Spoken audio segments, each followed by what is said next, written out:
जी अस्सलाम वालेकुम फ्रेंड्स। आज हम मटका बीफ हांडी बनाने लगे हैं और सब कुछ हम नेचुरल ऑर्गेनिक तरीके से बनाएंगे मिट्टी की हांडियों में और लकड़ी की आग के ऊपर, और कोई आर्टिफिशियल इसमें स्पाइसेस या कुछ हम नहीं डालेंगे। और इस खाने की दो खूबियाँ होती हैं, एक तो ये बेइंतहा एनर्जेटिक होता है जो आप इस तरह से कुकिंग करते हैं, और दूसरा इंतहाई लाइट होता है, हैवी पन बिल्कुल नहीं होता। आप खाने के बावजूद आपको लगता है जैसे मैंने कुछ नहीं खाया।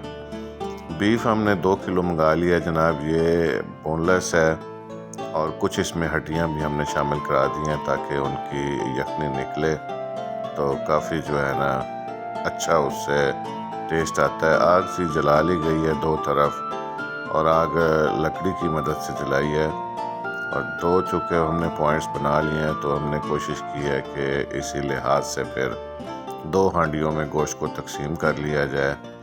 लें जी, एक टमाटर, 1.5 टमाटर ले लें, और इतना ही प्याज दोनों हांडियों में सेपरेट कर लिया गया है। और इसके बाद गोश्त के कुछ और छोटे पीसेस बना रहे हैं ताकि गोश्त गल जल्दी जाए। बड़ी बोटियों वाला गोश्त थोड़ा लेट गलता है, उसमें ज़ाहिर है बात है फिर मेहनत भी होती है, आपको लकड़ी भी ज़्यादा जलानी पड़ती है क्योंकि कुकिंग में टाइम ज़्यादा लग जाता है। दो तरफ अलाव जल रहे हैं जी, तो कोशिश तो हम यही करते हैं कि कोयलों पर बनाएं, लेकिन आज चूँकि हमारे पास अंगीठी नहीं है तो हम फिर इसके बाद इसी तरह लकड़ियाँ जला कर और उसके ऊपर कुकिंग करेंगे। थोड़ा सा ऊंचा कर लिया है ईंटें रख के ताकि सेक सही तरह से लगे। वैसे कोयले अगर यूज़ किए जाए और साथ बीच में एक लकड़ी रख दी जाए तो वो बड़ी जल्दी भी कुकिंग हो जाती है। चांद आप देख सकते हैं। अब इसके बाद इसमें जनाब ये हम धनिया पाउडर डाल रहे हैं, एक चम्मच धनिया पाउडर। कोई एक्स्ट्रा हम स्पाइसेस नहीं डालेंगे इसमें, जो घर के अंदर आपके पास स्पाइसेस अवेलेबल होते हैं वही हमने इसमें यूज़ करने हैं। इसके बाद ये हल्दी पाउडर है, हल्दी पाउडर डलेगा इसमें। एशिया का घी हमने ले लिया है, पाव वाली थैली हम आधी आधी दोनों में डालेंगे। और ये ब्लू बैंड की जनाब मीडियम साइज़ की टिकिया है, ये भी हम इसमें खुशबू के लिए डाल देंगे। वैसे तो मक्खन यूज़ करते हैं हम, लेकिन आज मक्खन मिल नहीं सका तो चलें ब्लू बैंड को ही हम इसमें यूज़ कर लेंगे। ब्लू बैंड मिडवे में डालेंगे जब हम इसमें दही डालने लगते हैं उस वक्त। ये जनाब काली मिर्च पाउडर है, काली मिर्च पाउडर हमने इसमें डाल दिया है। और ये अब नमक आप इसमें हस्बे जायका कम डालें नमक, क्योंकि अगर ज़्यादा हो गया तो उसकी तो रेमेडी बहुत मुश्किल है। कम डला हुआ हो तो उसकी रेमेडी है कि आप ऊपर से थोड़ा और डाल सकते हैं। ये लाल मिर्च पाउडर है, थोड़ा सा ये भी डाल दें आप इसमें।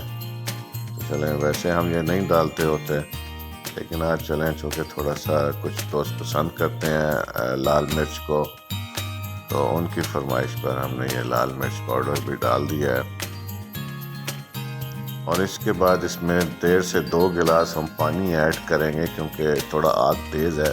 कोयले अगर हों तो फिर इतना ज़्यादा पानी ऐड करने की ज़रूरत नहीं होती। एशिया घी ज़रूर यूज़ किया करें जी, इससे हमारा अच्छा तजर्बा है, टेस्ट अच्छा आता है। और ये इसमें जनाब हमने एक ही पैकेट खोला है, और ये पाव का पैकेट है, और इसी को हमने इसमें हाफ करके डाल दिया है।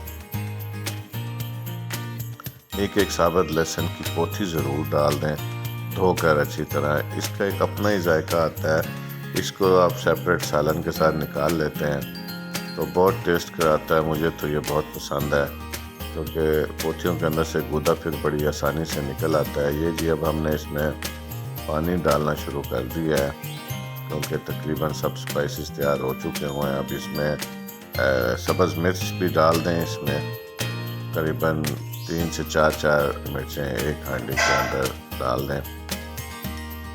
पानी आज ज़रा ज़्यादा ऐड करेंगे क्योंकि अलाव तेज़ है तो जल्दी उड़ जाएगा।